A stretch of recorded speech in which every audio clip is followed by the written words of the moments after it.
escuchar el audio que tenemos como recorte de esa tarde del viernes en donde, bueno, había muchas figuras de la política, además de estar Alicia Castro, Jorge Elman, estaba también tenemos unas palabras, pero para el final de Bersasat, que fue quien casi cerró la reunión. Y Chino, sí, empezamos tenés en punta a Maximiliano Rusconi contándonos sobre la ley. Algunos comentarios adicionales a las dos presentaciones que escuchamos, que son autosuficientes, digamos, en esto, pero decir que, en primer lugar, este proyecto no parte de la idea de un optimismo ilimitado en el derecho penal. No creemos que el derecho penal reconstruya y haga demasiadas cosas buenas en el tejido social. Al contrario, tenemos cierto pesimismo en el derecho penal. Cuando uno escucha a los políticos decir de que con el aumento de la mano dura, los aumentos de pena, se solucionan los problemas de seguridad ciudadana, sabemos que nos mienten, digamos, que eso es mucho más complejo, digamos, ¿no? Ahora, si hay una función que tiene el derecho penal, es básica, esencial y digamos, constructiva, es asegurarnos ciertas reglas de convivencia, digamos, ¿no? Es decir, cierto estándar de convivencia, el estándar, lo básico, y la construcción de una línea básica ética social, digamos, no se puede matar, no se puede limitar la libertad de otra persona, no podemos torturar, eso es lo que asegura el derecho penal. Entonces, ese límite ético, en ese sentido el derecho penal construye ese ADN, que es lo que nos explica como sociedad. ¿Qué sentido tiene si no compartimos esa base ética que vivamos en sociedad? Entonces, en este sentido, ¿qué sucedió este año? Digamos, que viene sucediendo hace bastante, pero este año fue muy contundente. Nos dimos cuenta que el proceso de construcción de nuestro ADN está inconcluso. No está terminado. Recién lo dijo Jorge con mucha claridad. Nos dimos cuenta, quizás éramos demasiado optimistas, o bueno, uno piensa desde la luz a algunos problemas y a veces hay que pensar desde la sombra a los problemas también, ¿no? De la sociedad. Nos dimos cuenta de que evidentemente hay gente dispuesta a negar la parte más dramática de nuestra historia comunitaria, la parte más dolorosa, ¿no? Y a pesar de que nuestro país ha dado ejemplos y ha conseguido hitos que somos ejemplos mundiales, ¿no? El informe Nunca Más, el juicio de la Junta, son estudiados en todo el mundo como un proceso, incluso en algún sentido mucho más evolucionado democráticamente que los juicios de Nuremberg en Alemania, digamos, ¿no? O sea, respetamos mucho más el Estado de Derecho ideal, incluso para juzgar esa tragedia. Sin embargo, en algunos países centrales, como en este caso Alemania, que a veces nos gusta mirar a Alemania y decir que ese es el ejemplo, ¿no? Bueno, ok, en Alemania se dio un paso más, que es decir justamente esto, decir, miren, ¿saben qué? Pactemos que no podemos volver atrás, pactemos que no negamos el desastre del Holocausto, pactemos en la Argentina que no negamos que aquí hubo una política pública de interrupción democrática, de exterminio de un sector de la sociedad, de tortura, eso está confirmado, y si alguien es muy formalista, está confirmado judicialmente. Entonces, eso es la verdad, y algún sentido tiene el concepto de verdad también para la construcción de nuestra sociedad democrática. Entonces, si eso es la verdad, está mal negarla, por lo menos en la parte central, en el carozo de esa verdad, que es de nuestra dignidad comunitaria.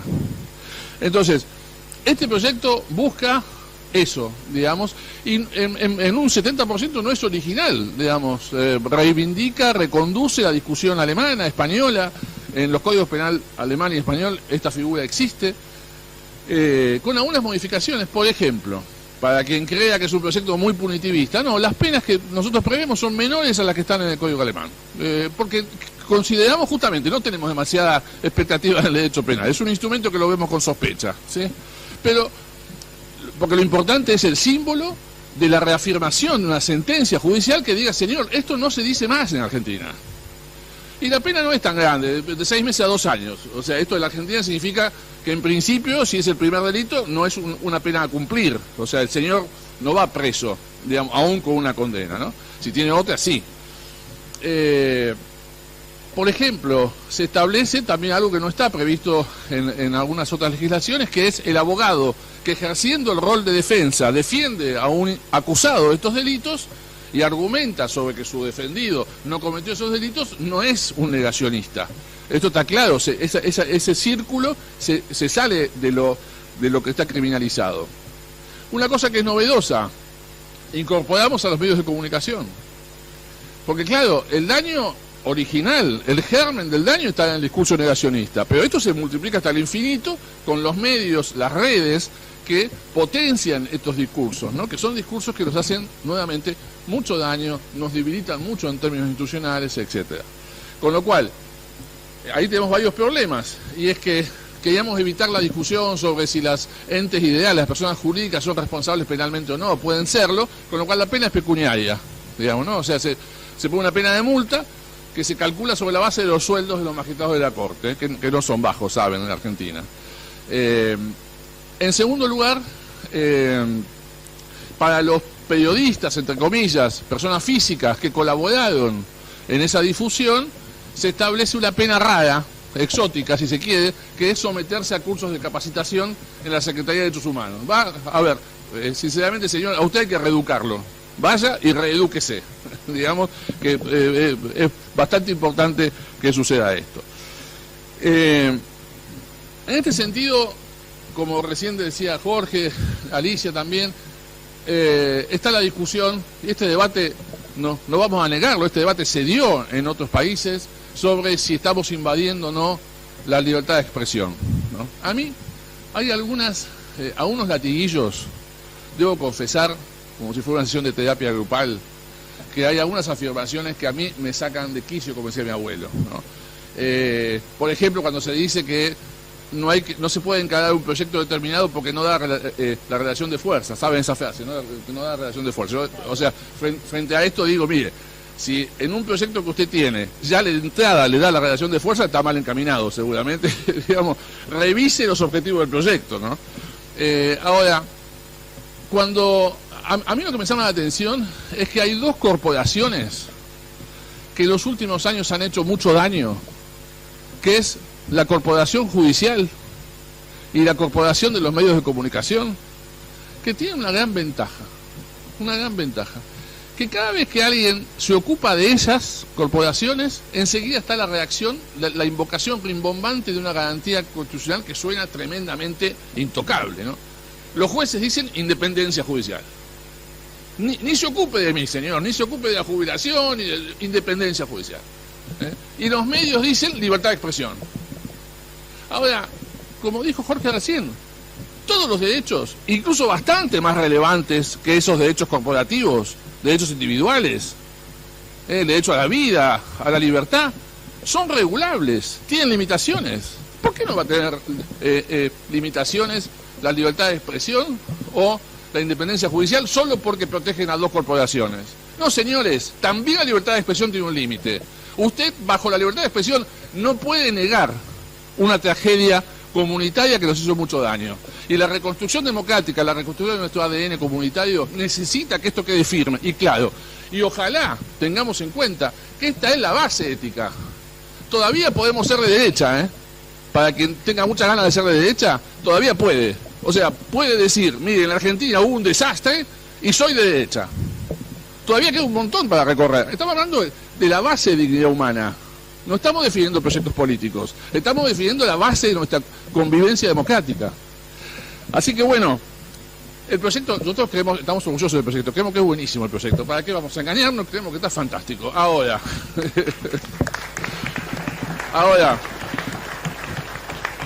por supuesto, nos encanta que se debata. Debatir esto siempre es mucho más sano que debatir cuántos fueron los desaparecidos en Argentina, si son 30.000, 29.500, 28.200. Porque justamente la falta de precisión de la cantidad de desaparecidos es explicable por un concepto terrorífico del que somos inventores, como el dulce de leche, el colectivo, también inventamos el concepto de desaparecido, bastante más gravoso que el dulce de leche y el colectivo. Justamente la desaparición de personas es lo que nos hace difícil hasta cuantificar el daño, hasta cuantificar el terror. Entonces, digamos, pararse sobre ese problema para cuestionar un número, hay que ser indigno, Y estamos en línea con Maximiliano Rusconi. ¿Estás ahí? No. Hola, sí, ¿qué tal? ¿Cómo va? ¿Cómo estás, Maxi? Mira, estuvimos escuchando el audio que el viernes vos expusiste en el Centro Cultural Mujica. Y te queríamos preguntar un poco, porque, bueno, esto de la ley nos pareció muy interesante, el proyecto de ley es muy necesario también.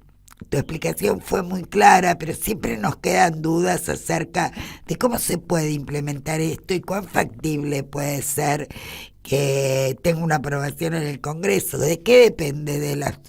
Porque la ley que vos me la mandaste y yo la estuve leyendo es sencilla, no tiene muchas vueltas. Contanos un poco para esta audiencia que es de Radio Caput, que además te quiere mucho. Yo sé que ya has pasado por otros programas, pero tu palabra como jurista y como divulgador de los proyectos de ley, que para nosotros las personas más comunes es algo complejo, ¿no? Las leyes, Sí, dale. sí, no, a ver, primero, lo que hay que decir es que la ley, en su definición esencial, no es absolutamente original, no es una cosa absolutamente novedosa. Tengo algún retorno. A ver, No sé si ¿de eso veras estás hablando del celular? Sí, ahí Sí, está. Dice sí. que sigas, que Ok, ya está. Es una fantástico. Bueno, para digamos que la gente sepa, en realidad, por ejemplo, en el Código Penal alemán, Alemania que sufrió, bueno, toda Europa, pero en Alemania surgió el desastre humanitario del Holocausto, está previsto un tipo penal del negacionismo, en el Código Penal. En España está previsto un tipo penal parecido. Ahora, de lo que se trata es de Cuando vos me decís utilizar. está prohibido, ¿quiere decir que cualquier persona no lo puede decir públicamente y tiene una severa sanción con esto? ¿O Claro, está ya es prohibido, significa. cultural que no se habla porque hace bastante tiempo que está prohibido o es novedoso?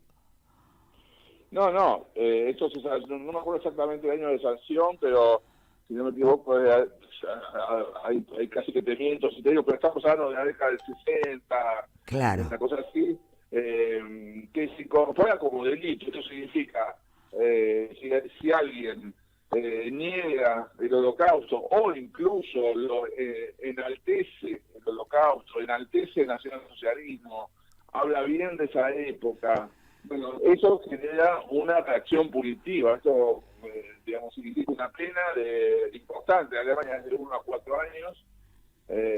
Y es un delito como cualquier otro delito, digamos, ¿no? O sea, con una gravedad relativa, porque es un delito de expresión, digamos, es algo que uno formula con el uso del lenguaje, pero forma parte de cerrar el círculo cultural alemán en el sentido de, bueno, a ver, después de lo que sucedió en Europa Central, se trata de establecer un mínimo comunitario. Con el lenguaje también se hace mucho daño. Entonces, claro. la negación de algo como el Holocausto es punible. En Argentina nos pasa algo parecido, lamentablemente, no tiene sentido medirlo en cantidad de víctimas, pero bueno, hemos tenido el terrorismo de Estado, hemos tenido una dictadura sangrienta. Seguro. Entonces la idea es que cualquier acción que niegue, que enaltezca, que valore positivamente, públicamente, las acciones cometidas durante el terrorismo de Estado y los delitos de lesa humanidad es punible, ¿no? Es decir, nosotros establecimos una pena que es incluso menor que la pena que establece el Código Penal alemán, porque nosotros creemos que la cantidad de pena no es lo que define la magnitud del problema. Está previsto de 6 meses a 2 años, si no me equivoco, en el proyecto. Así que bueno, se trata de convocar al derecho, digamos, penal para contribuir al establecimiento de una zona básica de convivencia comunitaria. Es decir, miren, Claro, para que no queden zonas grises, digamos, y que no puedan venir a decir que fue una guerra, que en realidad, sobre todo para las nuevas generaciones, ¿no? Porque, digamos, nosotros los que tenemos 50, 60, 70 años, lo hemos vivido en carne propia y me parece que lo tenemos como más presente. Pero las nuevas generaciones se pueden ir olvidando e ir tomando discursos como los que estuvimos viendo en los últimos tiempos, ¿no? Esto de... Bueno, eso es importante porque en realidad hemos escuchado cómo para explicar en la textura demográfica, digamos, el voto hacia ciertas expresiones de las derechas más duras, lo que se dijo es que hay muchos votantes jóvenes en las últimas décadas, digamos, obviamente que son incorporados al padrón, y que son un sector de la población que no ha vivido la dictadura, ¿no? Y la verdad que yo siempre recuerdo, lo dije en esta charla que mencionás en el Mujica, Sí. y yo quiero recordar, siempre lo recuerdo porque es muy expresivo de esto, digamos, hace poquito, unos meses atrás, hemos visto como un tenista alemán, Zverev, que es uno de los 10 mejores del mundo, 10 o 12 mejores del mundo, estaba jugando en Estados Unidos un torneo y escucha que un hincha alemán dice la frase Deutschland über alles, que significa Alemania por sobre todo, ¿no? Esa frase puede sonar muy inocente, Sí. Era una frase del antiguo himno alemán que luego se hizo carne en el nacionalsocialismo y fue el grito de guerra alemán, digamos, del nacionalsocialismo de Hitler. Sí. Entonces, esa frase en Alemania está prohibida pronunciarla. Con lo cual Zverev le dijo a Leishman que le explicó que esa frase era un grito nazi y que si ese hincha no salía del estadio no continuaba jugando de punto. Mira. Y Claro. el Leishman detectó al hincha y lo echó. Con lo cual, Zverev, no, obviamente, que tiene 22 años, 20 años, 21 años, obviamente no vivía durante el nacionalsocialismo, durante el Holocausto, pero forma parte de una comunidad europea que ha cerrado el círculo cultural de aquello que es el ADN comunitario, diciendo, bueno, tuvimos esta tragedia forma parte de nuestra historia, no se puede negar. Entonces, Zverev es un producto de un joven formado en ese contexto cultural. Entonces, a mí me parece en Argentina que sin embargo ha logrado hitos, digamos, por los cuales somos reconocidos en materia de derechos humanos en todo el mundo, como el informe Nunca Más, que fue una expresión comunitaria, Sí. el juicio de la Junta, que fue un ejemplo, podemos discutir algunas cosas, pero fue un ejemplo de juzgamiento de algo muy importante. Sin embargo, ese proceso no lo culminamos. Nos falta todavía un pasito más para esa base de dignidad humana se haga carne en todos nosotros, ¿no? Claro, y con esta ley estaríamos como intentando cerrar ese círculo, ¿no? Exactamente. Y decime una cosa, ¿de dónde, quiénes son los que promueven esta ley? ¿Es soberana? Sí, claro, surgió una preocupación. Yo hace, digamos, poco tiempo que estoy en el grupo soberano, estoy muy contento, hace un año, una cosa así, estoy muy contento de integrar ese grupo, me siento honrado de estar con gente que yo considero muy valiosa, como Alicia, Castro, Jorge Elba, Raúl Mariotto, sí, seguro. Amado Udú, bueno, y la verdad que en ese momento, este año, bueno, empezamos a preocuparnos por algunos discursos, ¿no? Es decir, lo que estaba sucediendo en la Argentina. Y entonces, bueno, con algunos jóvenes que también me acompañan en la actividad profesional, alguno de los jóvenes que me acompañan estuvo 2 años trabajando en Alemania, en la Universidad de Berlín, con lo cual conocía mucho la discusión alemana. Empezamos a trabajar y salió este proyecto que se discutió en el seno de Soberanos. Yo discutí bastante con Jorge Elbaum, que también contribuyó en la difusión, motivos, ¿no? y algunas otras cosas. La difusión después, pero incluso en Soberano lo discutimos internamente, corregimos algunas cosas. Jorge Elbaum ayudó en la confección del texto explicativo del proyecto. Así que bueno, nada, ahí estamos. Por supuesto, como lo dije en esta reunión a de referencia de Ana, Sí. estamos muy orgullosos del proyecto, pero obviamente es perfectible. Nos encanta que se discuta, que haya otros proyectos, porque en la medida que discutamos si hay que sancionar o no negacionismo, dejamos de discutir si las víctimas del terrorismo del Estado fueron 30.000 o 29.800. Seguro, O sea, seguro. Ya estamos metiéndonos en el debate de diferentes proyectos para llevar a cabo, estar en contra de ese negacionismo y no se van a, esperemos que no se animen más. Ahora, ustedes para presentarlos en el Congreso, tiene que ver la cantidad de firmas que se consiguen, porque yo escuché ahí que Alicia Castro decía que había ya 16.000 firmas. Esto, y yo le estaba diciendo a una comunicadora de Córdoba que le iba a mandar el proyecto y que le iba a mandar para que lo firmen, porque me parece que la forma de darle difusión es que circule, no sé si es un documento de Google o qué. Sí, es una bolsa de Google que yo te voy a mandar, lo estamos difundiendo. Yo por una cuestión de preservación de mi salud mental me fui de Twitter. Tenía muchos seguidores, pero no aguanté más Twitter. Pero sí estoy a dar el instrumento para difundirlo. Básicamente, yo no sé cuál es, no me acuerdo ahora cuál es el número para... a ver, el número de firmas tiene importancia para las iniciativas populares, ¿no? En este caso no va a hacer falta porque el proyecto de los próximos días seguramente va a ser presentado por... ahí hubo una o dos senadoras que tienen interés en presentarlo. Nosotros, este texto no tiene ningún derecho de autor, digamos, la idea es ofrecerlo a aquel senador o diputado, senadora o diputada que quiera impulsarlo. Nos encanta la idea, vamos a apoyarlo, estamos a disposición de hacer este aporte a la comunidad, independientemente de quién confeccionó el texto. Eso No, seguro.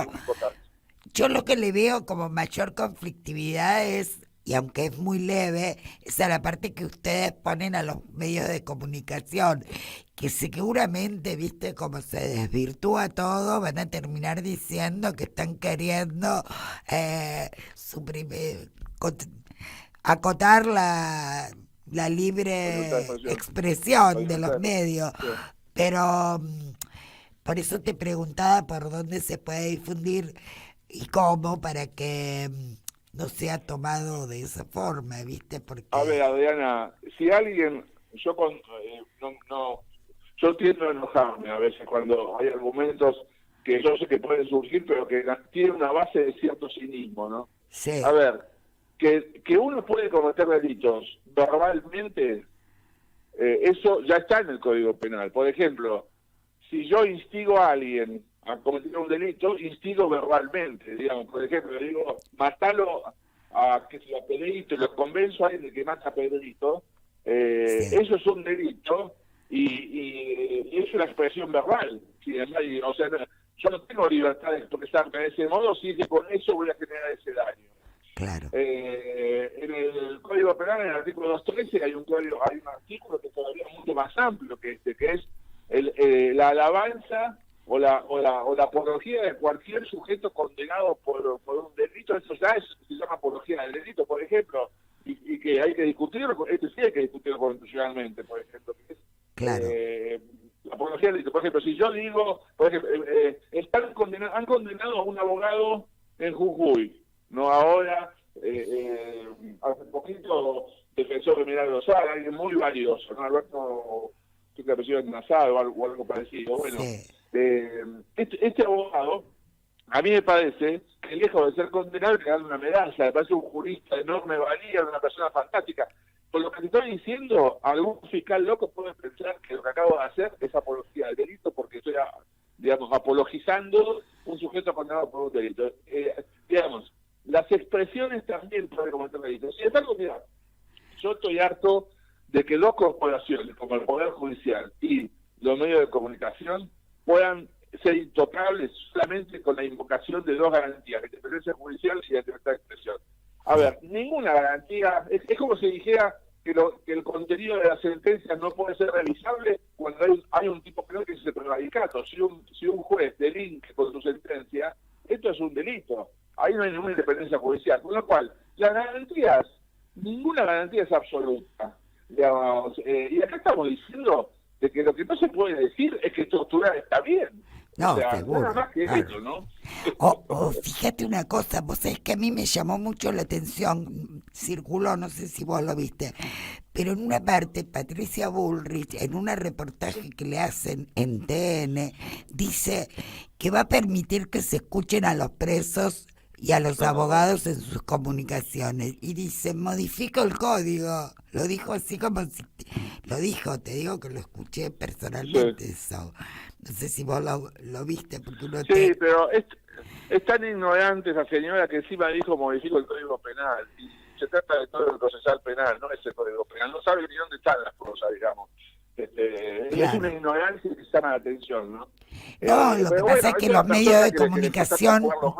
Los Sí. medios de comunicación lo transmiten y eso a la vez se va, la ignorancia misma se va, viste, esparciendo entre quienes lo escuchan, pero bueno. Claro, pero bueno, esa señora le ha costado mucho conjugar los verbos, ¿no? O sea, armarse con sujeto y predicado es un desafío imposible para ella. Claro, Yo lo que diría es que los medios de comunicación tienen que asumir esa responsabilidad porque con sus discursos y multiplicando estos discursos negacionistas multiplican el daño, ¿no? Por supuesto que, como bien decías, es una regulación bastante racional. Por ejemplo, la pena que se impone a los medios de comunicación, porque normalmente son empresas jurídicas, son personas jurídicas, es una pena de multa.